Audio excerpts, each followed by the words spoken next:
Good morning, good afternoon, and good evening, everyone. Welcome to the first webinar in the PMR Perspective series. Now, before we start, I'd like to just go through a few housekeeping points. Microphones will be muted for the duration of the event. If you have trouble hearing the speakers, please go to your audio settings and change your preferred audio output. The chat function will be disabled for this session. If you need to pose a question, and we welcome you to do this, please use the Q&A icon. The webinar will be recorded and will be available for on-demand viewing on the PMR website. And once the event concludes, please select the leave button to exit. Now, to begin the session, I'd like to introduce Olga Yuhimchuk from the Ministry of Environmental Protection and Natural Resources of the Ukraine. Olga is the PMR Ukraine focal point and has almost 10 years experience in climate change policy. She has worked on international cooperation on carbon pricing instruments and international climate negotiations, particularly around Article 6 of the Paris Agreement.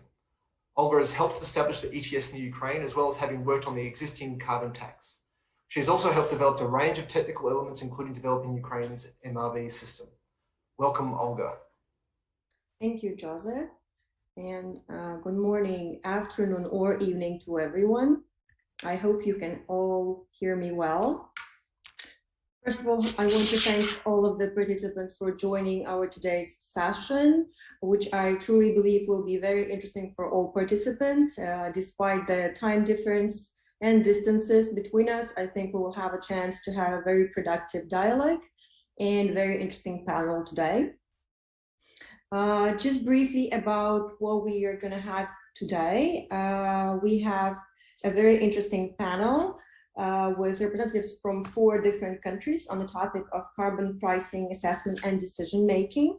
And we will also hear a little bit about a recently published guide on adopting carbon price, which was published by the PMR or developed by the PMR based on the experience over the years of its functioning.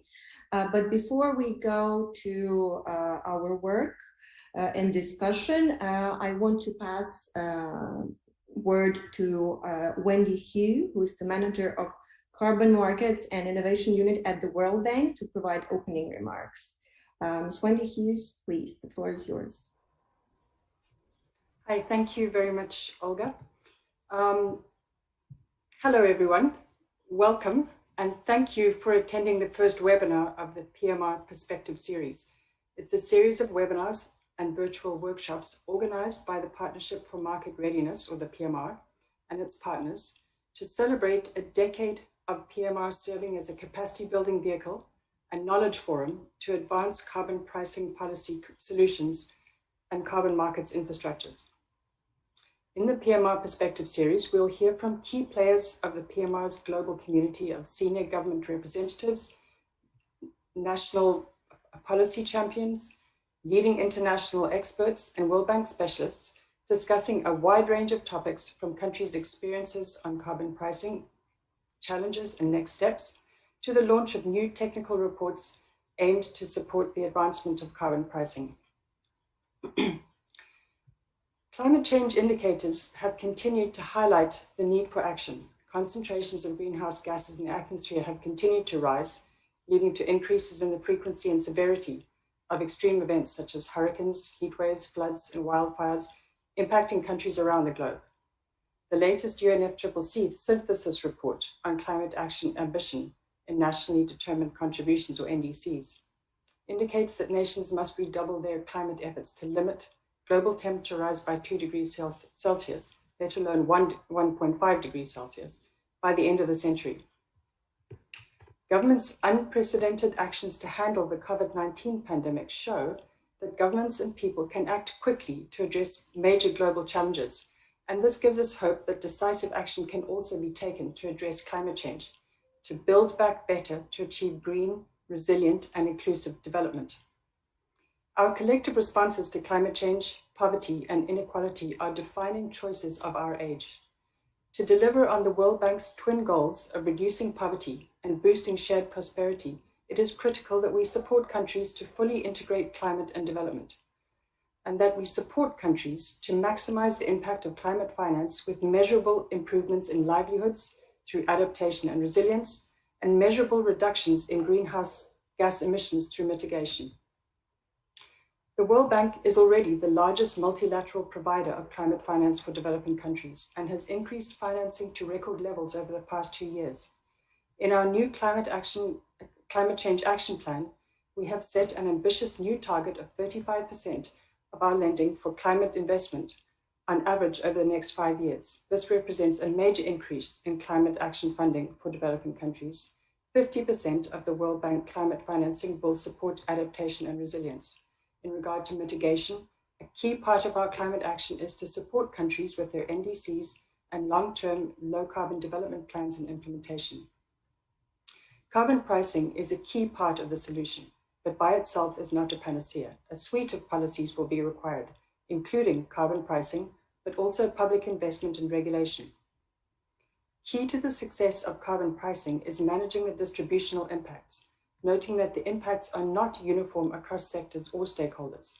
Adjustments to policy design and considerations across the broader suite of policies can also help to promote more equitable outcomes. Back in 2012, the PMR partnership brought together like-minded countries, international organizations, and technical experts to support emerging economies and developing countries with deploying domestic market-based instruments for scaled-up mitigation action, while also facilitating country-to-country exchange and knowledge sharing. For 10 years, the PMR has supported more than 20 countries to build their institutional and human capacities to institute and implement explicit carbon pricing instruments. It's produced a vast body of knowledge and provided a platform for sharing experience and mutual learning, mobilizing a total of $125 million from 13 donor partners. The PMR has also played a significant role in socializing the role of carbon pricing in not just PMR-supported countries, but beyond, raising awareness and deepening the understanding on the role carbon pricing plays in achieving mitigation objectives and as a policy instrument for raising revenues for green growth. Over the last decade, the number of national and subnational jurisdictions with explicit carbon pricing systems has roughly tripled to 61. Collectively, they price about 1/4 of global carbon emissions. The benefits from well-designed carbon pricing systems go beyond the reduction of carbon emissions. For example, improving air quality, increasing green jobs, promoting technological innovation, and improving energy security. Importantly, carbon pricing can raise revenues that can be used by governments for a variety of purposes, which is increasingly important as attention turns to economic recovery from the COVID-19 pandemic. However, carbon pricing is not without its challenges, highlighting the importance of managing distributional aspects effectively and the need for broader stakeholder engagement and effective communication strategies. Within this framing, it is critical that before a carbon price is adopted, policymakers undertake detailed assessments to understand the potential positive and negative impacts, the interactions with other policies, and the impact on stakeholders, especially low-income households, to ensure that any policy package promotes a fair and equitable transition. Decision makers in government need this information to be able to make informed choices, not only about whether or not to implement carbon pricing, but also on key policy design choices, such as the level of ambition and sectoral coverage. Learning from the experience of other countries is a valuable input, but it is also important that assessments and policy design are tailored to account for jurisdiction-specific characteristics. To help jurisdictions navigate the assessment of carbon pricing, the World Bank has just released a new guide on carbon pricing assessment and decision-making. The guide complements existing PMR reports by providing policymakers with the frameworks and tools to build the case for carbon pricing and choose a carbon pricing instrument that is best suited for a jurisdiction's specific circumstances. It draws from learnings and experience gained through the Partnership for Market Readiness and its policy analysis work program, where over 20 countries have undertaken impact assessments to inform the consideration of carbon pricing. We hope that by consolidating these learnings and providing a framework for identifying the role and assessing the impacts of carbon pricing, the guide will be useful to countries considering carbon pricing, including the more than 30 countries looking to join the PMR's successor facility, the Partnership for Market Implementation. As the first event in the PMR Perspective series, this webinar provides a great opportunity to learn from jurisdictions who have already commenced the carbon pricing journey. As with other events in the series, we look forward to hearing jurisdictions' successes, understanding the barriers they faced, and learning from their experiences. In this regard, I would like to thank Olga Hukumchuk for moderating this event and for the panel members' willingness to provide insights into the jurisdiction's experiences with carbon pricing. Your collective knowledge, experience, and insights will be instrumental in the broader dialogue on carbon pricing and ambitious climate policy. Thank you all for attending this event. I hope this and subsequent events in the PMR Perspective series will help in our discussions as we work together to shape the future of cost-effective greenhouse gas mitigation as an integral element of green, resilient, inclusive development. Thank you. Back to you, Olga. Thank you, Wendy Hughes, very much for the words, and just confirming that Ukraine was one of those who largely benefited from the PMR over the last 10 years. And the knowledge provided by the PMR and the platform to share the experiences was very, very useful. I'm just one of those who has learned a lot and is now building basis for future carbon pricing in Ukraine. So my personal and on behalf of Ukraine, thanks to the PMR and the World Bank for all of the work done over the last 10 years. I believe that this is something very important, and I wish for the World Bank to continue being the lead in supporting countries on future carbon pricing introduction. Thank you, Wendy. And I think we're at that point where we can start our agenda. And the next part of it is a presentation from Joseph Pryor on the recently published guide, which was mentioned by Wendy. A guide which shares a consolidated version based on the experiences from different countries. I believe that there will be a lot to say. Obviously, as the 10-year experience in the PMR has led to a success. So please, Joseph, the floor is yours. Great. Okay, so thank you very much, Olga, and thank you for the opportunity to present today. But before I go through some of the technical detail of the guidebook, I first would like to thank Stuart Evans from the Vivid Economics and the project and the broader project team from Vivid and the European Council of the European Roundtable on Climate Change and Sustainable Transition. They did a great job on pulling this together, and it's turned out to be a really great product. So with that, to go into some of the details, so the role of the guide is really to provide guidance to inform the policy deliberations before the decisions have been made on carbon pricing adoption. So in this context, it was really it really started through the PMR's discussions with countries, and through these discussions, a lot of questions would come up at the same time. So those questions were things like, we're considering carbon pricing in our jurisdiction, but where do we start? And what are the carbon pricing options? What's are the carbon pricing options available, and how are they different? And how can carbon pricing integrate into a country's existing and planned policies? And so this guide attempts to try and answer some of those questions. So in that context, this guide's a little bit different from some of the other guides that the PMR has produced. And those other guides are largely about some of the technical detail. I beg your pardon. So is my screen presenting? Milord, is my screen presenting okay or not? No, it just disappeared. We can see you perfectly. Yeah, back again. Is that okay? Yeah, it's there. Thank you very much. So in this regard, the guide's a little bit different from some of the existing products, because we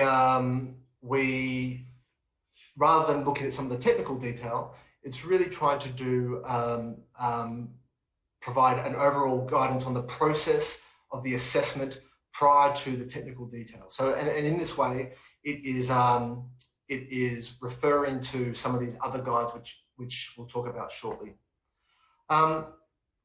So this is a well-known topic, and we know this, and the analysis and guidance in this book, in this guided book, isn't new, but it provides that assessment and the framework for policymakers, along with the tools and the examples, to provide policymakers with what decision makers need. So, for example, what government ministers need to consider a carbon price.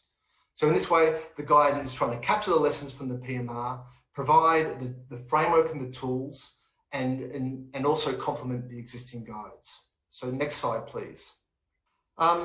So this provides a bit of a framing of where the carbon pricing assessment guidebook fits into the overall picture. So as you can see, the PMR has a lot of knowledge products around detailed guides on designing and implementing carbon pricing, particularly around taxes and ETSs. And there's also detailed guidance on the technical details, such as managing the costs and benefits, like using carbon revenue, and supporting systems like MRV guidance. But there is limited guidance, and this is trying to fill a gap in terms of making the case for carbon pricing. So in this context, it is really trying to complement all these existing guides. Next slide, please. So this figure provides a very good overview of the content and the structure of the guide.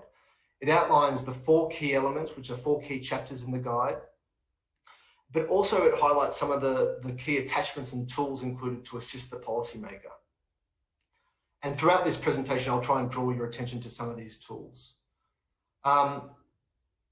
So just to work through each one of these in sequence, the first is around introduction, which is around carbon pricing rationale and role. And so understanding the role of carbon pricing, the implementation options, so a tax or an ETS, and how carbon pricing can fit into the policy mix and contribute to broader policy objectives, even beyond climate change. This moves into number 2, which is the jurisdictional context. So this really tries to emphasize the importance of understanding the local conditions, so economic and emissions and the trends and sectoral emissions, as well as the legal and political aspects and frameworks in the jurisdiction. It also highlights the need to understand and assess capacity, so both government and business capacity, and also noting that local conditions really influence decision-making as well as the ultimately what policy is best suited for the jurisdiction. And capacity also influences this as well. The next item, number 3, is around impact assessment. And this is trying to highlight the need to assess the environmental, social, and economic outcomes under all the alternative scenarios. It tries to emphasize the importance of understanding the potential impact on stakeholders. So for example, businesses and households, and therefore they're trying to highlight the importance of stakeholder engagement. This chapter also discusses some of the benefits and limitations of assessment tools. So for example, and in particular, I guess, it discusses how economic modeling should be used and how it should support but not dictate policy recommendations. And this leads us to the 4th element, which is reaching a recommendation. And it describes how to develop and communicate a convincing policy recommendation. And it really comes from the perspective of what do decision makers need to know to be able to make an informed decision. And by doing this, it really builds on those previous 3 elements to provide a jurisdiction-specific framework for supporting those recommendations. So next slide, please. Carbon pricing, and it's well known that carbon pricing can offer a range of benefits. And it's also well known that the policy objectives of a jurisdiction will differ between the jurisdictions. So carbon pricing can be designed to promote some of those specific policy objectives. And so understanding what those jurisdictions' objectives are is really important. So for example, one country may identify meeting its Paris Agreement NDC as at least cost as the highest priority, whereas another country may place higher priorities on things like air quality improvements, or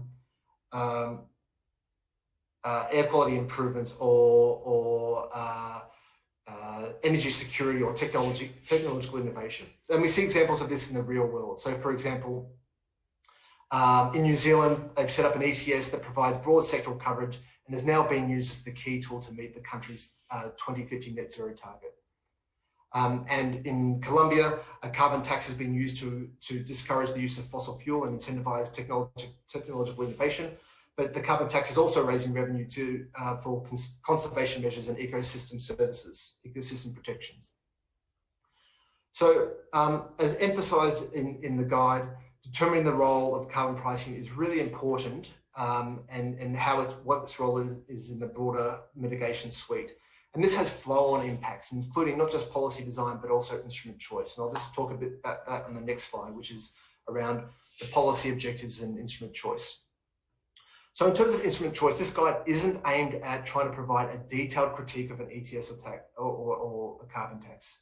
And there's a lot of academic arguments around this, but instead it's aimed at trying to provide a guidance and a framework for how to assess the most appropriate instrument based on local circumstances, jurisdiction-specific circumstances.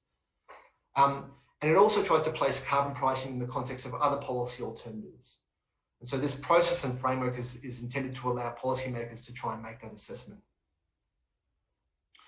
So ultimately, these decisions are jurisdiction-specific, and the guide highlights there's a need to be able to think about these sorts of things and be able to evolve both ambition and design over time, rather than getting too bogged down on instrument choice.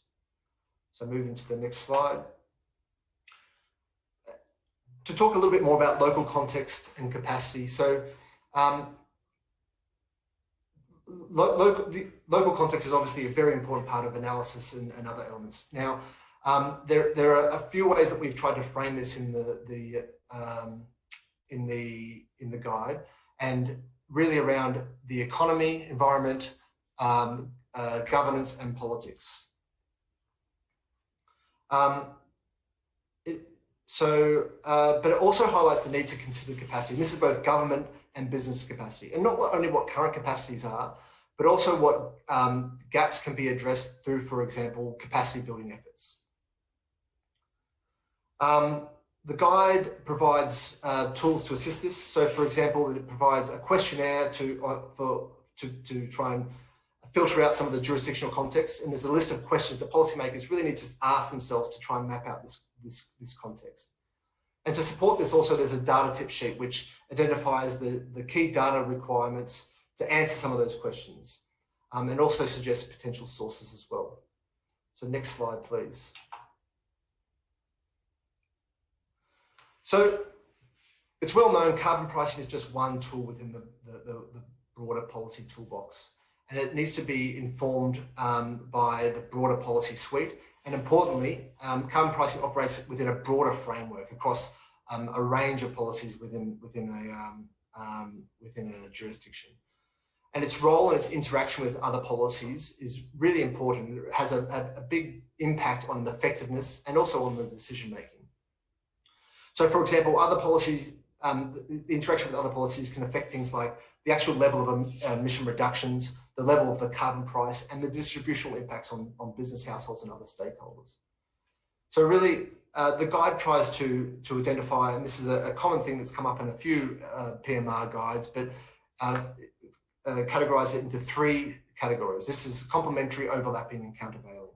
And it highlights the need to undertake a comprehensive review to categorize this, and then also a need to promote the complementary policies, to review and refine the overlapping policies, and to remove or reduce the countervailing policies.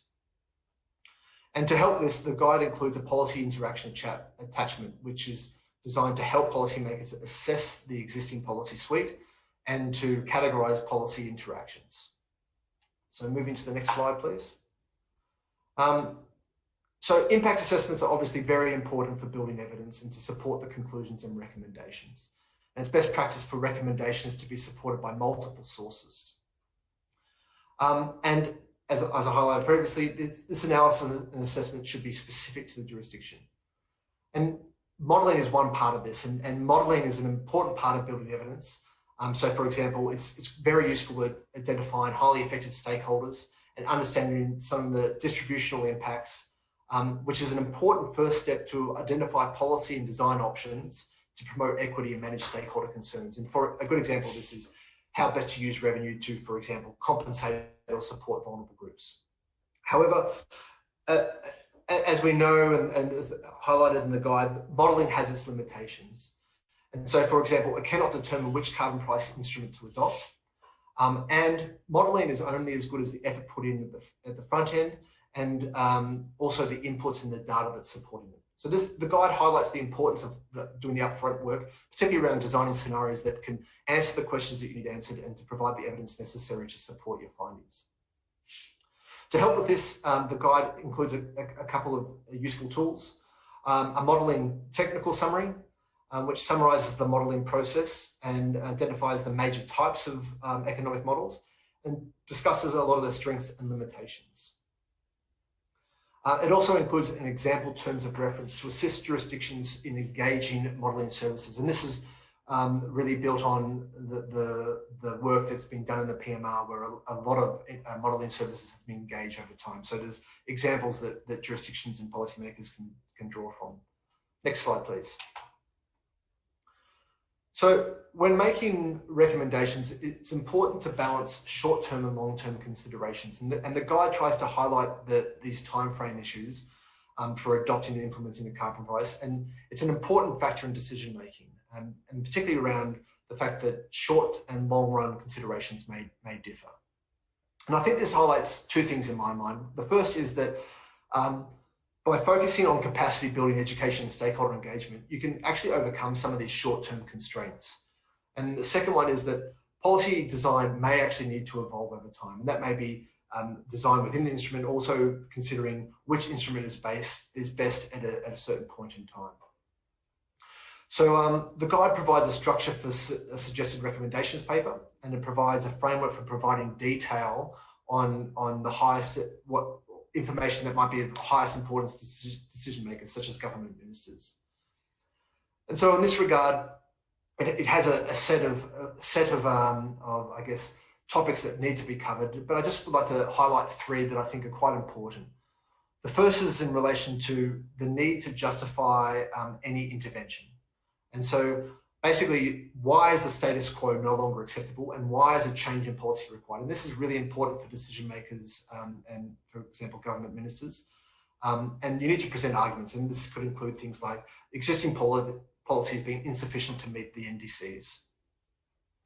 Secondly, there's a need to respond to stakeholder impacts. Decision makers need to know what their constituent views are and how a carbon price may impact on their constituents. And then, in fact, they need to know the implications of all options, and that includes doing nothing. And decision makers also need to know who is affected most and how this can be managed. And then lastly, just as previously highlighted, there needs to be any recommendations and conclusions need to be supported by broad evidence. And the analysis and quantitative assessments should be used to support rather than determine the conclusions. So moving to the last slide, which is just basically trying to provide a summary of the tools that are included in the guidebook, which I've spoken about, but also to re-emphasize how this guidebook fits into the other guides and the other guides that the PMR has produced, and that all of these documents are available on the PMR website. So thank you for your time, and Olga, I'll hand it back to you now. Thank you, Joseph, very much. I think that was very, very interesting to hear the summary of what has been done and see that the experiences gained in different countries have been formulated in a very comprehensive guide. I think it will be very, very useful for all of the participants, including Ukraine, because we're still assessing and looking forward to carbon pricing. So thank you very much. Just one of the points really important to highlight. There's always very complicated situation when it comes to politicians.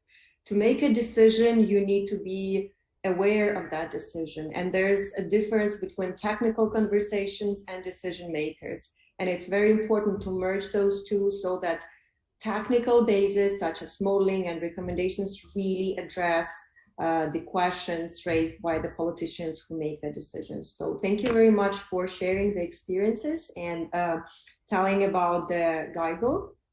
And now I think we move to our panel discussion. As it has been told that carbon pricing is getting more and more important, and there has been a lot of experience gained there. Today we have a very wonderful and powerful panelists, set of 4 experts who will share with us some of the experiences and approaches to how assess and adopt a carbon pricing. I will a little bit later introduce each of our panelists, but before we go to them, let me just remind everyone that we have a mode of questions, a chat, separate chat for questions.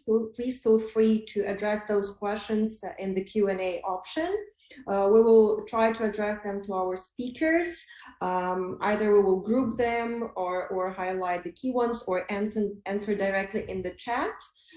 So please ask the questions to our panelists, but I think we will address them after the panelists will provide their initial insights.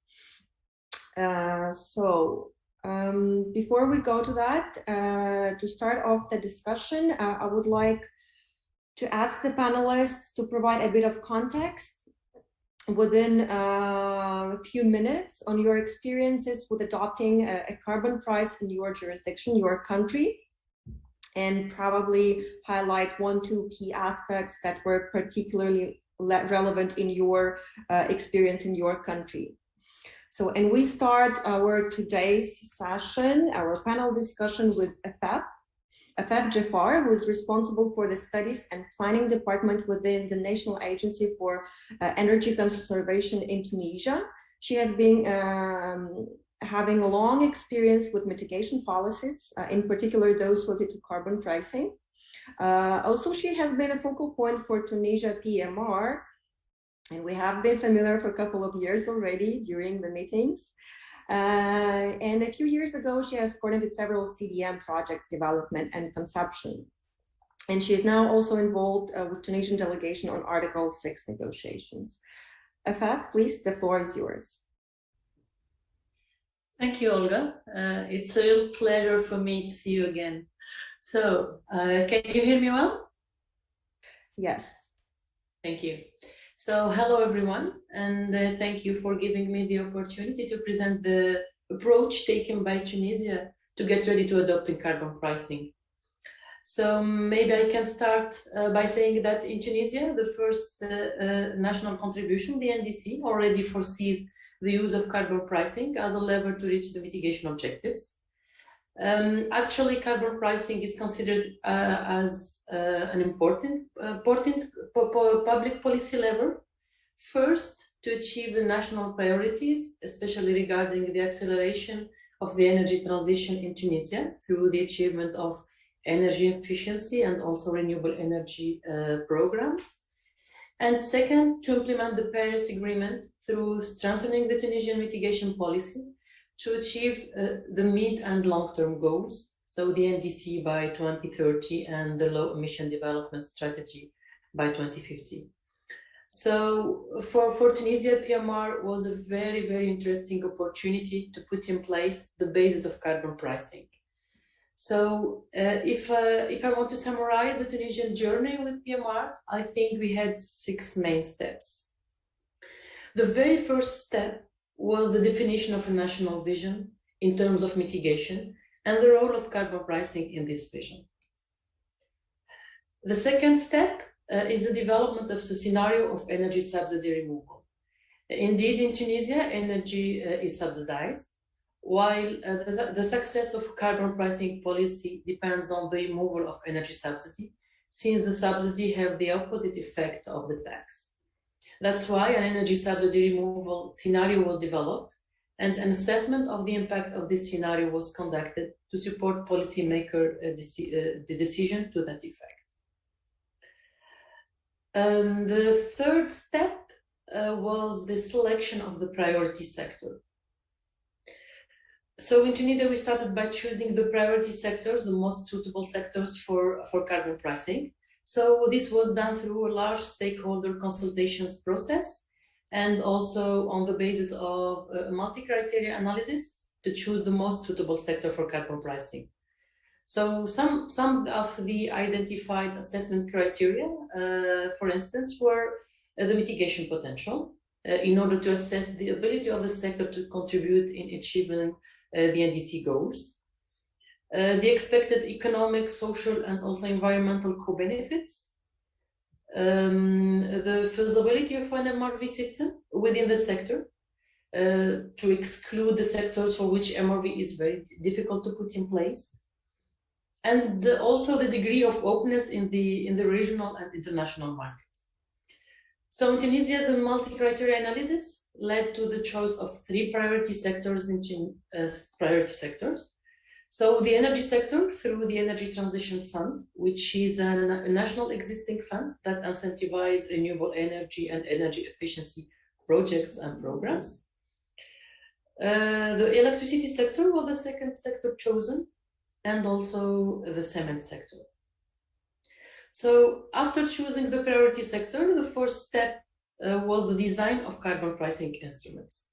So we worked on the design of carbon CPI, taking into account the characteristics for each sector, and in compliance with national context and priorities. We also evaluated the expected contribution of this CPI in the achievement of the NDC objectives in terms of greenhouse gas emissions reductions.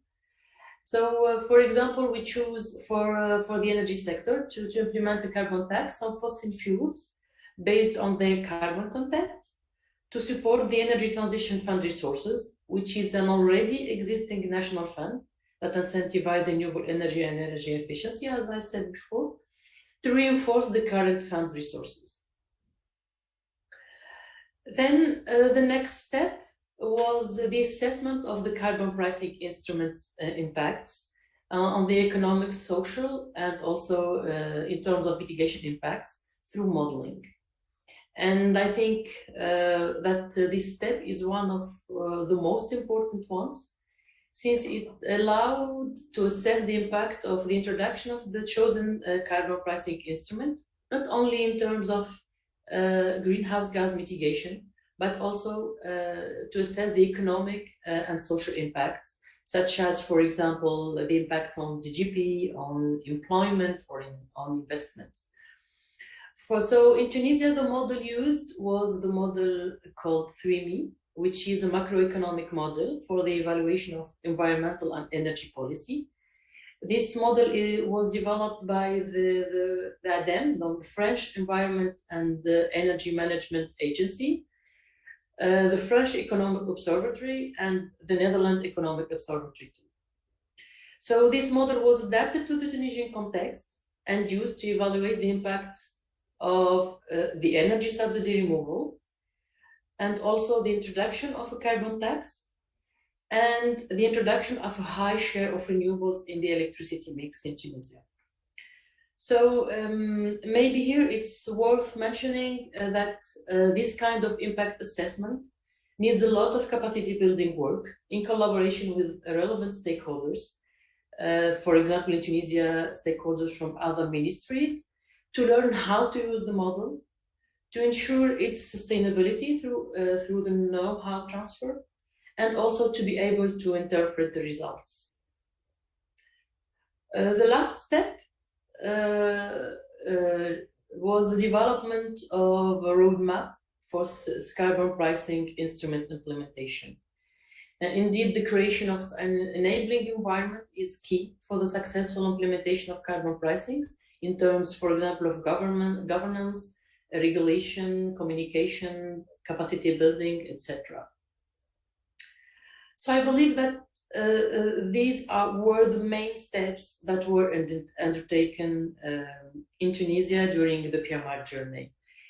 And as I said in the beginning, it was really a great opportunity to have a deep reflection regarding carbon pricing under the PMR. And maybe the main lessons learned, in my opinion, are first, to have from the early stages a global vision that integrates carbon pricing as a priority lever for achieving national objectives in terms of greenhouse gas mitigation in the medium and long term. The second lessons learned is to build a wide-ranging consultation process to ensure national ownership of the proposed carbon pricing instruments by the relevant stakeholders. To use modeling as a decision support tool to provide relevant information to decision makers, not only on climate impact of carbon pricing, but also the economic and social ones. And I think it's a very important tool, as you said, Olga, to make closer the technical consideration with political considerations. And maybe the last one is to develop a clear roadmap for carbon pricing instrument implementation. So I think that's all from my side. Thank you for your attention. And if you have any question, I'd be happy to answer. Thank you. Thank you very much, Afaf. As always, interesting to hear how it's going in Tunisia. I hope you will further continue with the process that you have on your carbon pricing instrument. So thank you very much. And I think the key takeaways and lessons learned from your experience are very similar to those that we also have. And I think general to many of the countries to really understand where carbon pricing stands in the general vision and global goals and targets set in the NDCs of the countries. So it's the key and the main, I think, takeaway to understand where to put this instrument, what's the aim, and how you can do that. Thank you very much. And now I think I will pass to our second panelist, who is Mr. Jensen Toh, who is a Senior Assistant Director from the National Climate Change Secretariat Strategy Group, Prime Minister's Office in Singapore. Mr. Jensen Toh is responsible for carbon tax implementation, carbon trading and markets, and development of low carbon technologies in Singapore. Jensen, please, the floor is yours. Hi everyone, I'm Jensen from the National Climate Change Secretariat. So we are a small policy outfit under the Prime Minister's Office in Singapore that coordinates our national, our domestic and international climate change strategy, and that includes the policy design of our carbon tax. So I'll take you through a couple of slides to sort of bring you through Singapore's experience. Right, so this slide summarizes our climate ambition. So basically in March last year, we enhanced our NDC and submitted our 2050 LETs to meet our obligations under the Paris Agreement. I will not cover the points here, but I think the key point that I'd like to emphasize in this slide is the central role of the carbon tax in our mitigation strategy in a few similar areas as Joseph had elaborated earlier. So firstly, the price signal from our tax would provide some abatement, and that will help us displace costlier measures from our mitigation package. Secondly, the carbon tax is generating fiscal resources, and that fiscal resources will actually help us fund some of the mitigation measures that we have planned. Thirdly, the carbon tax signals our intent to transition to a low carbon economy. So that will actually spur the development of green sectors that we are building. Yeah, so I'll just have 2 more slides here. Yeah, next slide, please. Just some key design features of our carbon tax for background. So basically, we implemented our carbon tax in 2019, and we implemented at a rate of $5 per ton, 5 Singapore dollars. That's about $3.7 US for the first 5 years, and that is to give companies sufficient time to put in place measures to adapt to the tax. So setting up the carbon tax rate was actually one of the most challenging tasks because there were so many trade-offs that we have to make in ensuring that we do not unduly erode our competitiveness, in ensuring that the impact on households is well managed. And this is very acute for Singapore because many of our regional competitors in the ASEAN region do not put a price on carbon. So we have to, as much as we wanted a higher carbon tax rate, we have to balance that against the risk of erosion or eroding our industry competitiveness. So we eventually made the call and designed our tax as a very simple system with no exemptions to ensure a transparent, uniform, and consistent price signal across an economy. This is a unique feature of our tax in that we are quite different. We do not provide any free allocation for emissions intensive and trade exposed sectors. That is actually quite a unique feature of our carbon tax. So to strike a balance between administrative burden, keeping it low and sending a strong price signal, we actually set the carbon tax threshold at 25 kilotons per annum. and this covers about 80% of our emissions. Alongside excise duties for transport fuels that we have, our effective carbon tax coverage is actually 95%, and that's one of the highest in the world. So for Singapore, we use the carbon tax revenue to help us fund measures that we have planned. And this would actually help companies. We believe that this will actually help companies level up their competitiveness as because when companies actually put in place measures, they will actually cut on operating costs, and that we believe will actually help them level up and boost their competitiveness in the longer run. So we have also committed that we are prepared to spend more than what we collect in the first 5 years to give companies the initial push. My last point here is about implementing our system in the future-proof setting. So we have implemented our carbon tax mechanism as a fixed price credit-based scheme. So in some sense, companies, instead of paying a tax to the government, they will purchase fixed price credits from the government in the initial years. This is to help them build up capabilities, as we prepare to integrate our system to international schemes out there. So as we consider the use of carbon credits in the future, we wanted to also help companies level up their capabilities. Next slide. So the slide here shows the key milestones in our carbon pricing journey. So although we have only implemented our carbon tax 2 years ago, the conversation started way earlier, more than a decade ago, when our Prime Minister communicated the need to price carbon if there's a global deal on climate change. So you can see this is right on the left in 2010. And subsequently, over the years, we have many rounds of consultations with companies, with public, to hear feedback and basically to soften the ground for implementation. We have also commissioned some studies and developed some in-house models to assess the impact of households and industries. So some models we use include the CG model. We also have a tech-rich model to help us assess our mitigation options and the role and to assess the role of the carbon tax in all that. So before announcing our so basically that led to us announcing our intent to price carbon in 2017, and we subsequently passed the act in 2018 and implemented the carbon tax from 2019 onwards. So earlier this year, we have also communicated our intent to review the carbon tax rate this year and to announce the outcome next year ahead of the planned increase in 2023. So the low rate of $5 per ton will only be in place for 5 years before we decide to ramp up. But again, as I've mentioned earlier, we have to take into account several considerations, including the risk of erosion of our industry competitiveness, and that's quite a key concern for us and our companies. Last slide. Thanks.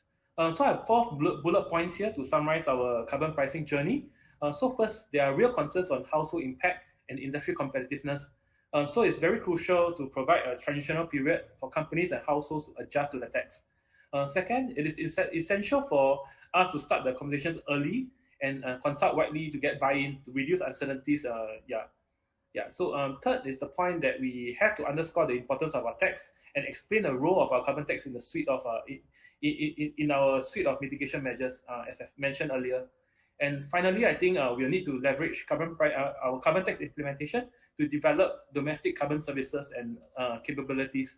This will essentially lay the bedrock as we embark on a journey to transition to a low carbon future and to harness green growth opportunities. I think that's what I have now. Happy to take any questions. Thanks. Thank you very much, Jensen. Very interesting, and I can see that it's been quite a time for you to go through the whole process to introduce a carbon tax in 2019. It's extremely complicated, and I think the future revision in the coming years will be another challenge for you, so good luck on that. I know that the review of carbon tax can be continuous and never ends, as it's been going in Ukraine, similar.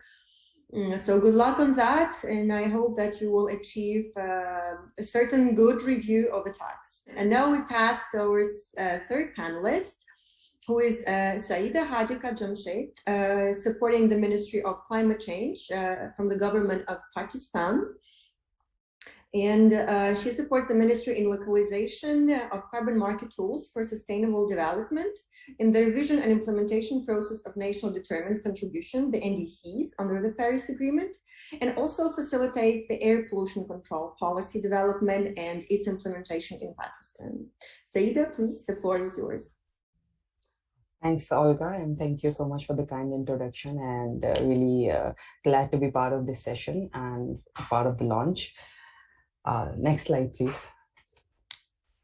So when we talk about Pakistan, I've been giving a lot of, been in these kind of discussions a lot. And when we talk about Pakistan, the main priority remains adaptation and looking at the economical losses and the life losses and the issues Pakistan has faced in the last decade. But looking at what Pakistan is doing for the past few years under the new leadership, we can see that there are a lot of initiatives which are targeting mitigation as well. The priority remains for us is the sustainable development, it's a sustainable economic growth, keeping in mind that we have to reduce the poverty, keeping in mind the food security, energy access. And the most important is creating jobs. And after the pandemic, Ministry of Climate Change under the leadership of Prime Minister of Pakistan started a project called Green Stimulus Package.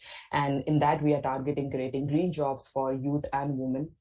So these are some of the main priorities remain. But having said that, mitigation is something we are looking into. Next slide, please. Looking at the GHG emissions of Pakistan in the last decade, we can see there is a huge and significant increase of emissions, and predicting the future emissions, we say that the emission will increase by fourfold by 2030.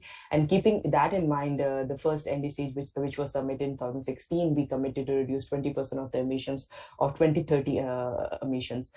We are in the process of revising our emission GHG inventory, and that will be published soon. And we have heard the minister giving his comments that according to the new updated GHG inventory, Pakistan, the emission growth have seen a declining, it has been declining, and we have achieved almost 9% of reduction by using our own resources and from the projects which Ministry of Pakistan has done from their own resources. So it's a significant achievement for Pakistan. And next slide, please.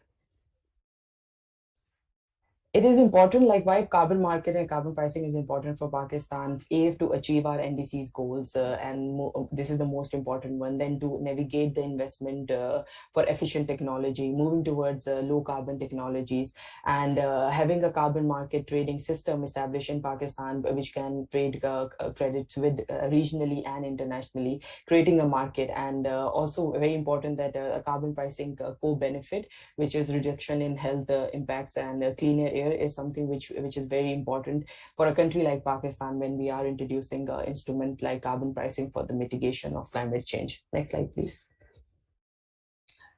In 2018, Ministry of Climate Change started a study with UNFCCC to see what kind of carbon pricing instrument which are best for Pakistan, and exploring different options. And the outcome of that study was that we came up with a hybrid method to have an ETS authority, which we have a climate change, Pakistan Climate Change Authority, which is under process to make that ETS authority, which is responsible for the MRVs, for the allocation of allowances, to make sure that we are not doing double counting with our NDCs.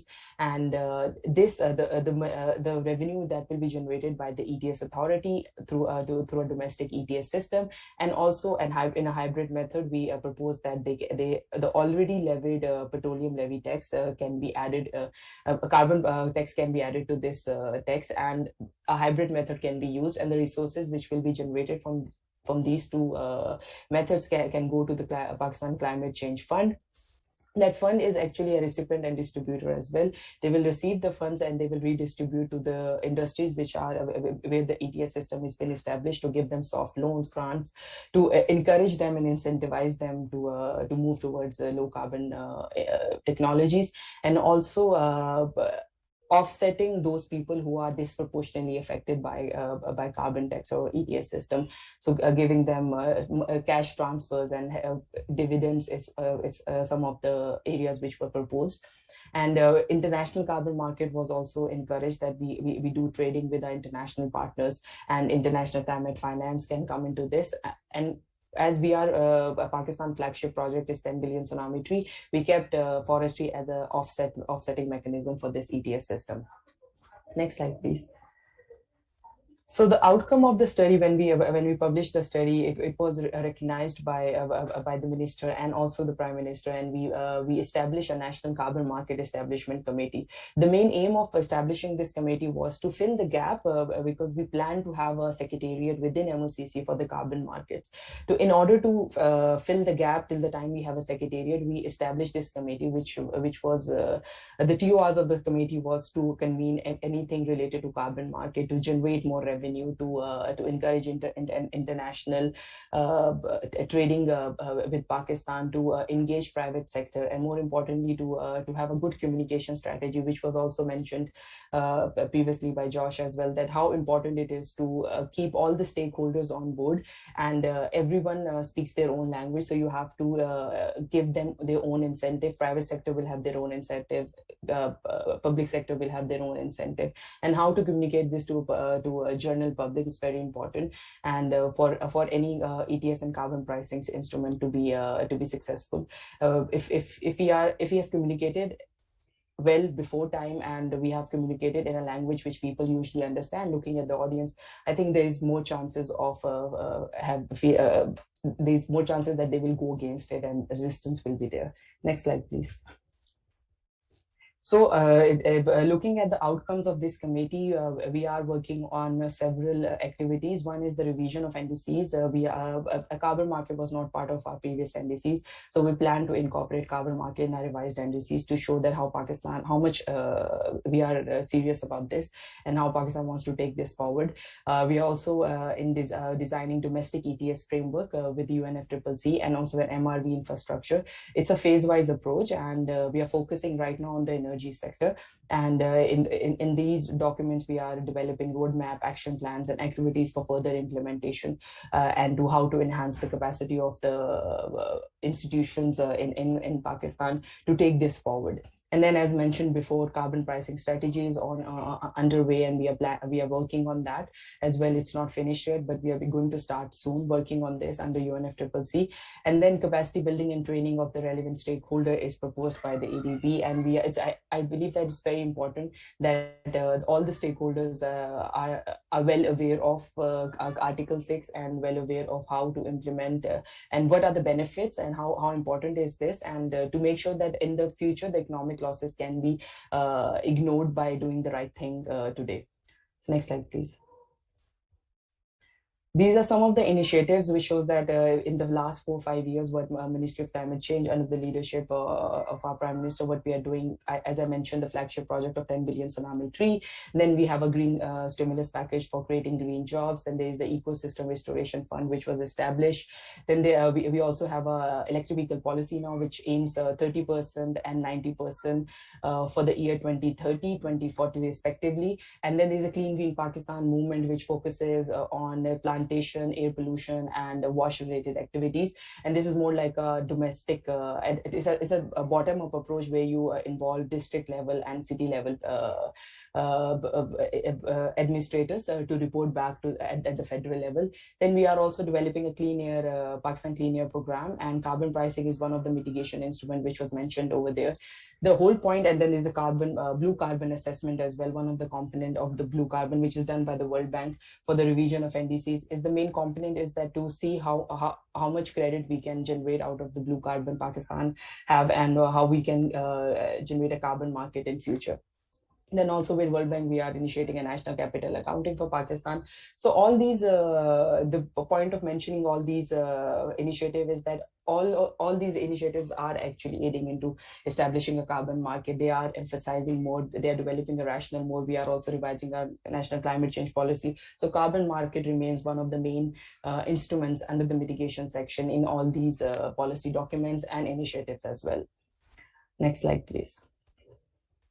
So just concluding what I've presented is it's very important that we understand that each carbon pricing, if it's a carbon tax or ETS, have their advantages and disadvantages. So it's very important for a country like Pakistan to customize it in a way that is most beneficial to us, and which instrument will work for us and which won't. We have to do a very good analysis of that, and we are in the process of that. And after the COVID-19, the economic losses and the job losses Pakistan and people of Pakistan have faced, I think carbon pricing can be a good instrument to generate fiscal resources and generate green jobs out of this.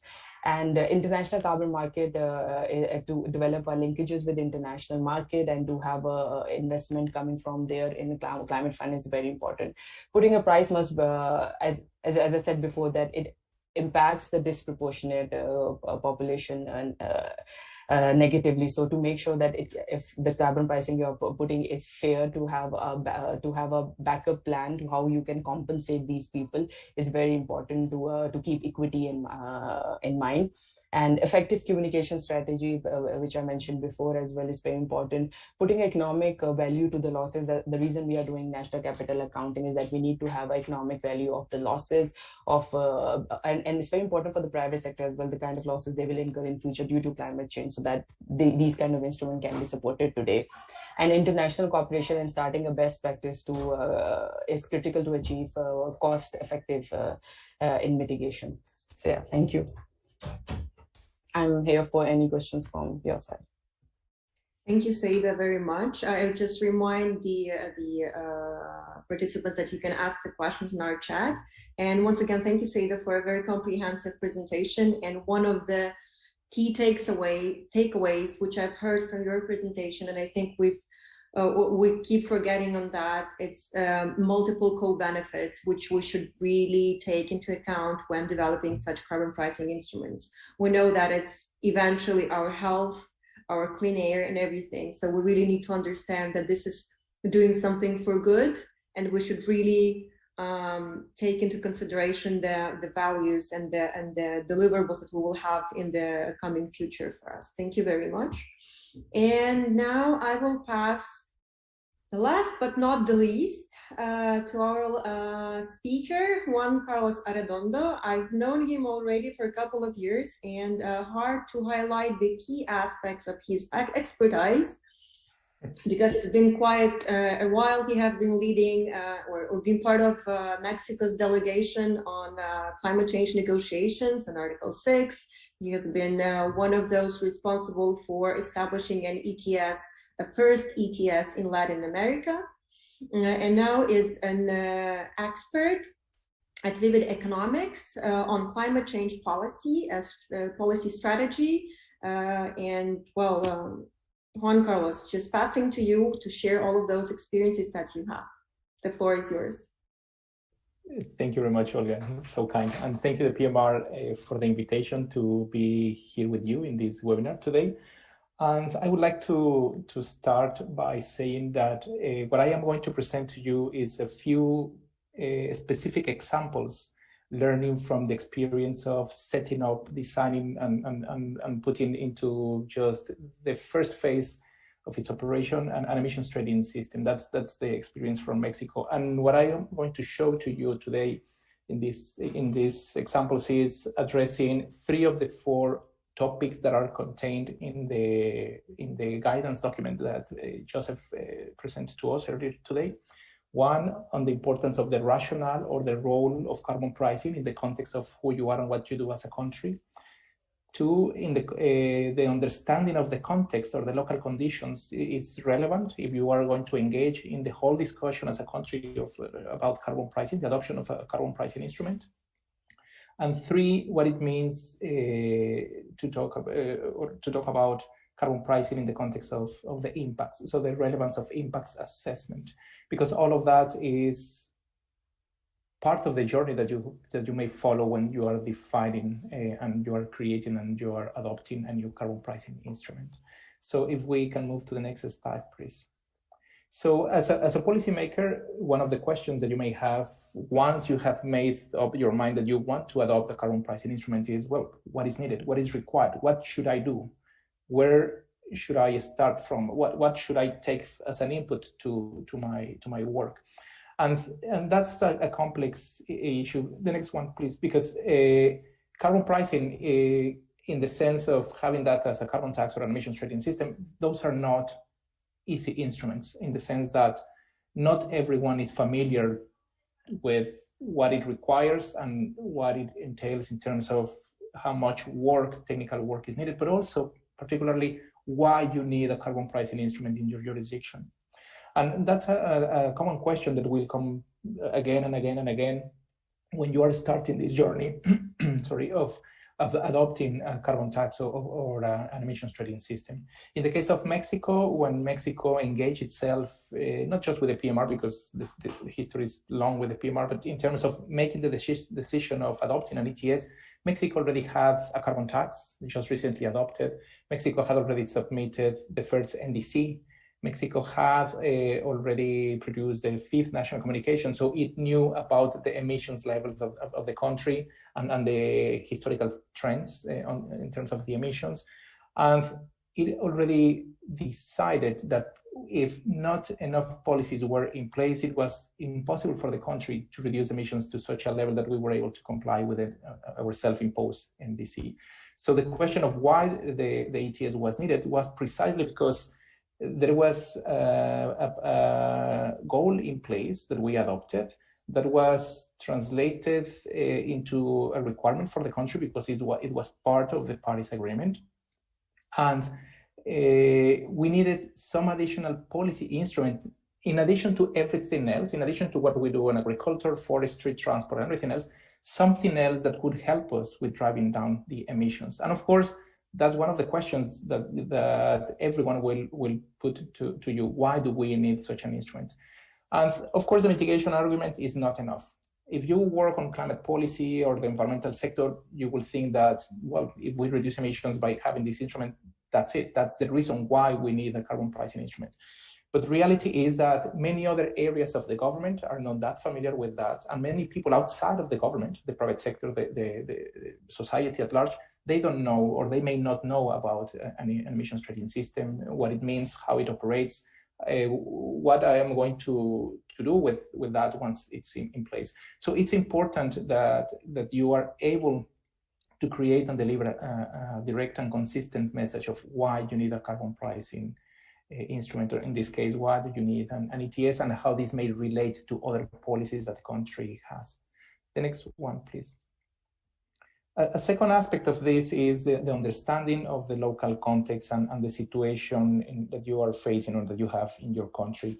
Just by the examples that we heard from my colleagues from Tunisia and Singapore and Pakistan, you may have competing policies. You may have different type of goals in your country. You will be aiming to reduce poverty, but also trying to end deforestation, but also trying to reduce emissions and also trying to do something with the energy sector, all of that at the same time. So you have competing policies and competing in terms of the attention of the ministers, competing for the public resources, and competing in terms of what do you want to do. So precisely because of all of those differences, and that not everyone has a full or complete understanding of what an emissions trading system is, it is important that you create a space for dialogue. And that's quite relevant because many businesses, associations, some NGOs will have a concern of why are you as a country are engaging into the adoption of such a complex instrument, such as an emission trading system, if you already have policies in place, if you're already working on energy, renewable energy, if you already have a carbon tax, if you already have adopted a mitigation target. So it's important to have these dialogue spaces in which you are able to, in an informal manner, being able to understand the needs, the concerns, the questions of everyone, particularly those who you think would be affected or be exposed to the emissions trading system in this case, or if it was a carbon tax would be the same, but those who may be exposed to this, and to get to know them and to get to know their concerns, because that basically gives you what are the main questions that you need to answer in terms of what type of analysis you need to conduct as a country. In our case, in the case of Mexico, in terms of delivering that consistent message on the emissions trading system decision, and in terms of creating a space for dialogue, one option that we took was to use the emissions trading system handbook from the PMR as a way to say to everyone, you know what? You may ask me a lot of questions. I may or may not have the answer. I am taking note of all of this. It's good that we have this dialogue. We need to commission some studies, but please help in the process by reading this handbook. And why is that? Because if people get to know that you are following best practices that are used around the world, if you tell them that just as yourself, they can learn about how to create this and they are able to participate in the process of the design, they maybe feel more engaged in terms of the process. So that's why in the case of Mexico, for instance, it was important, it was relevant that we had a space for a dialogue. We created an informal working group. We have people from different industrial associations, from the cement, iron, glass, etc., and for them to put us some questions that we would address through the assessment of the impacts. And also that helps us with the identification of the capacity building needs. And in response to that, we created a carbon market simulation in conjunction with the Mexican Stock Exchange and 100 different companies for them to go through the process of virtually what would be the management of a company under an ETS. And we also produce, for instance, fact sheets and created workshops that would help them understand what are the details of an emissions trading system. And the final slide, please. And of course, you need to give answers to those concerns, and not just give answers in the sense of finding a simple way to address those questions or just move to the next question, but actually delivering on the technical needs that would help you with the design of the ETS. So for instance, if you need to define the limits for the emissions levels in your country and for those sectors that will be the participants in the ETS, not the definition of the cap, the definition of how you are going to distribute the allowances to the participants, the definition of how this system may have an impact in terms of the competitiveness in different industrial sectors. How do we address the possibility that some of the industrial activities will move to different jurisdictions and there will be some leakage in terms of the carbon emissions? How do you may incorporate offsets, carbon credits from Mexico, from other jurisdictions or other programs, et cetera, et cetera. So all of these is part of the type of technical questions that are to be addressed through this technical analysis, even though the people participating in these dialogues may not fully phrase the questions from the point of view of these names. No, they will not talk about maybe cap setting or allowances distribution, but they will tell you that they would like to understand how they will be affected. So just long story short, just to conclude, these three examples in terms of explaining why it's important for the country, creating the space for dialogue, and being able to produce the technical analysis that you need for you to not just respond to the concerns, but also to define, to design the emissions trading system, maybe part of what you may want to consider when engaging in carbon pricing type of journey. And I conclude with that because of the time. Thanks. Thank you very much, Juan Carlos. Extremely interesting. I know that the trip to ETS in Mexico has been quite difficult and very complicated in terms of consultations, but you have a success, and I really like the way you addressed how you work with the questions: why, by when, what you need, what is required. I think it is really good to formulate questions for the country to understand what answers you want to receive. And at this point, I think we can thank our panelists for comprehensive answers and sharing their experience. It was extremely interesting. I hope not just for me, but for all of our participants, as there's a lot to take with us in the future of establishing carbon pricing around the world. And at this point, I will catch some questions from the chat. There are quite a few, but given the time constraints, we will highlight some of them. I have a question to all of the panel. How can a developing country maintain the balance between short-term objectives of improving the economy via long-term objectives of environmental protection? And second part of this question, in your assessments, do you include the cross-border impacts of introduction of carbon pricing? And if it's possible, I will also address 2 more questions that I have from the chat, and then in turns we will pass to the panelists. There is also a question directed to FF from Tunisia. When assessing a carbon tax for the energy sector, did issues relating to the electricity pricing and electricity market also surface? And there's a question direct to Jensen from Singapore. From your slides, it appears that Singapore has adopted carbon tax imposition path to achieve NDCs goals. I wonder it was not a cakewalk for your government to impose carbon tax on the sectors contributing to GHGs. Could you please enlighten us on these issues? And the second question to Jensen is, did your government deliberately avoid ETS as a means of reducing GHGs? So these are the 3 main questions, but also just catching on the last one is, I actually really liked how it was formulated by Singapore. Why not? It's also important to understand what is not good for you, to understand what you need. So at this point, I pass to, I think, the last question. Jensen, can you please answer the direct question to you, and probably the first one, which is to all the panelists. Thanks, Olga. I captured several questions, but I'm not sure whether I will go in chronological order. But I guess I can take the questions that come to my mind. I'm scrolling back to the Q&A panel and going through one by one. So the question on why we started off from a carbon tax instead of an emissions trading scheme is that we wanted to keep the cost impact certain for companies, the price signal on industries certain.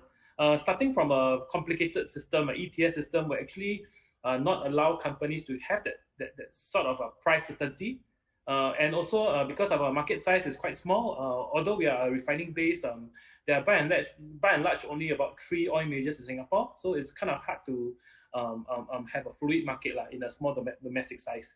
That's the first question I can see. I believe there's another question on whether we short-term versus long-term gains. So I think for that point, our sense is that it is important to signal long-term to avoid the risk of stranded assets. So we note that for the manufacturing sector, in particular, as a refining hub, we understand that industry equipment tend to have long lifespan. So we felt that it was important to basically facilitate the transition of Singapore's energy and chemical sector by providing an early signal. So future plants can be built to be as efficient by design instead of having to undergo retrofits, which will be much more costlier. I think there were a few more questions that I didn't manage to get. I wonder if you could help me recap, because I was going through the questions that there were quite a lot targeted at Singapore, addressed to Singapore. Yeah, there was a question on cross-border impact. So we did attempt to model that as part of our analysis on international competitiveness. It was not an easy area to tread because, I mean, given latest developments on carbon border price adjustment, CBAM, by the EU, we actually have quite a few ongoing pieces of work to assess the impact on our industries should greenbacks and CBAM become should they materialize in the foreseeable future.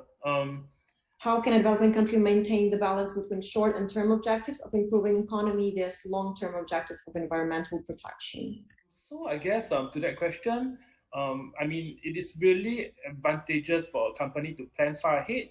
So we do have really long-term industry roadmaps, basically detailing strategies that we should explore to help our emissions intensive industries decarbonize. So to that, I think one key element of our tax, as I mentioned earlier, is to collect the revenue from the carbon tax and help companies level up. So basically, we provide quite generous grants to the energy sectors. So basically, what we collect from the carbon tax, we will actually recycle back to companies to help them adopt long-term measures to improve their long-term competitiveness. So the way we communicated to companies is that yes, the impact might be felt in the short term, but in the longer run, your company will benefit because on one hand, you'll be paying for the tax. On the other hand, you'll be actually benefiting if you can put forth measures that you want the government to fund. So in terms of that, we actually provide up to 50% co-funding support for meritorious projects. I think there's one open question that from Irum. Talks about whether Singapore has any suggestions for other countries to negotiate with in existing industries. I guess the key point that I wanted to make here is it is very important to engage the industries regularly. So basically, we obtain feedback from our companies on their view on whether a regulatory approach would be better or a pricing approach. So by and large, most companies that we engage stated a preference for pricing because that will actually enable them to optimize, because they can choose to emit and pay for the tax rather than for the government to impose regulations right on them, energy targets, stuff like that. So is there a discernible? So there's a question on whether there's a discernible shift towards cleaner power generation and whether providers are able to pass on the cost. So I think like many other countries in the Middle East, Singapore is a refining base. So about 90% of our products are exported. So for the portions that are trade exposed, right? Basically, the long and short is that there's no exemptions to them, and so companies will just have to accept it and put in place. Basically, that creates an incentive for them to transform and become more energy efficient in order to bear the impact. If I can pass to FF with the question we had, could you please briefly answer to that one? Thank you. Okay, thank you. Thank you for your question. So when we developed the scenario for the carbon tax, we targeted also the electricity sector. But what we tried to do is to exclude from the carbon tax the low-income households in order to avoid any negative impact of them, and in order also to avoid any increase in fuel poverty in such category of households. So this is for the direct question. Regarding the other question on how to balance between short-term objectives and long-term objectives, I think that negative short-term impacts of carbon pricing can be avoided by recycling the carbon revenues. If we make sure that carbon revenues are well derived to the right target, I think we can avoid any negative impact on the short term. Thank you. Thank you, FF. I don't want to put the panelists on the spot, but Saida or Juan Carlos, maybe you want or provide initiative to answer the first question. Yes, sure. Short term and long term, maybe public policies are seen differently in different countries, but in my view, if you as a country are adopting a policy, of course, is something that should be looking at the long-term benefit for the country, right? And in that process, you need to establish short-term type of milestones that basically tell people that you are progressing in that direction. In the case, for instance, of the emissions trading system in Mexico, the long term came from the nationally determined contribution, from having these mitigation targets for 2030, in which we had a nationwide target, but we knew that something could be done by different emission sources, transport, industry, and so on. And the short-term type of benefits, goals, milestones came from by when do we want to have the ETS operational. So we created a pilot phase for the emissions trading system, and with a specific type of activities within that, in which different economic activities or different sectors could learn about the emissions trading system as an instrument, could become a participant, could understand what a registry is, what an allowance is, how do they handle that, and also together with all of the workshops and the modeling tools and the market simulation. So in the short term, for instance, they could learn about the instrument, having in mind that the long term was to reduce emissions. And this is just an example within one specific policy that is related to carbon pricing. But of course, part of the assessment as a country in terms of the long term and the short term is how this package competes or complements with any other policy that you may have as a country on renewable energy, poverty alleviation, deforestation, or something else, agriculture or something else. And in terms of the cross-border, in the case of Mexico, there was no indication of the CBAM as it's phrased in these days. It was carbon leakage, so it was the impact on competitiveness. So there was a specific study that was done at that point in time. I will send a link because one of the questions is asking precisely how do you do that, the macroeconomic modeling and so on. So I will put a link there on the study that Mexico did, so you can follow that, read the methodology and the results. Thank you, Juan Carlos. Saida, would you like to briefly answer the first question we had? Yeah, I think Carlos have explained the first question quite well, and I actually agree with him on every point. That in the short run, it's very important to create an enabling environment for the policy or the targets you have set to be implemented and to be achieved. So won't be taking more time on that. On the second one, on the cross-border, while we are exploring the options of carbon pricing, we are taking into consideration the regional collaboration with China, for example, for Pakistan. Under the CPEC agreement, we have economic agreement. So what kind of emissions which will be generated by the transportation or the industries or the energy coal power plants which have been planned under CPEC, and what can be the offsetting mechanism. So yeah, it's very important to have a cross-border analysis as well and see how you can collaborate in achieving the goals. And yeah, that's it from my side. Thank you. Thank you, Saida. I see that we are running out of time, and I see there are some more questions left in the chat. Apologies that we are delaying a little bit. I think that the organizers will try to answer them after the session. So apologies, we couldn't answer everything. It has been quite intensive, and there's a lot of experience to share, and there's a lot more to say, and it's very hard to phrase it all in 2-3 minutes. So I think at this point we can try to end the conversation just to respect the time that everyone has dedicated to this session.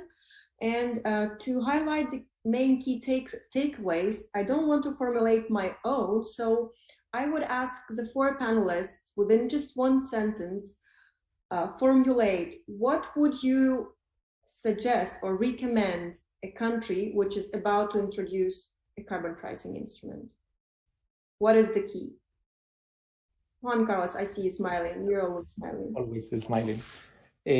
Communication, open communication. That's very important. These are complex instruments. It's not that everyone will have the final answer on this. There will be plenty of questions always. So you need to be ready to receive questions, to take them in, to try to find an answer together and to communicate back. So communication is fundamental in this. That's great. Saida?